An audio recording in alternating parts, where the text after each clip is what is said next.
Sir. কে রাখলো? Sir আমি Paltu sir. হ্যাঁ বলো। একটা প্রশ্ন ছিল স্যার। হ্যাঁ বলো।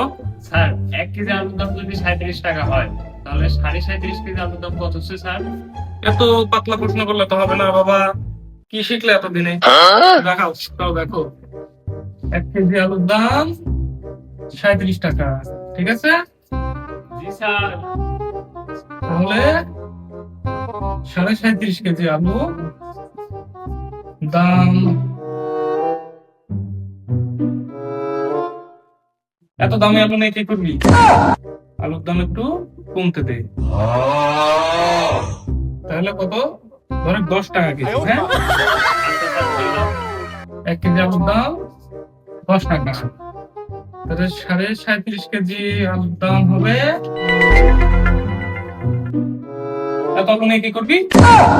আলু বাড়িতে নিয়ে যা কি পচাবি? না স্যার। আলু কম নে, 10 কেজি আলু নে, ঠিক আছে? ঠিক আছে স্যার। তাহলে 10 টাকা কেজি আলু, হ্যাঁ? তাহলে 1 কেজি আলুর দাম 10 টাকা, তাহলে 10 কেজি আলুর দাম কত হবে রে?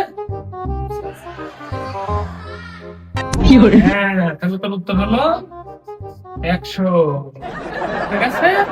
স্যার আরেকটা প্রশ্ন ছিল স্যার। আলুর দাম কি আসলে বেশি? বেশি ছিল না, অনেক বেশি ছিল।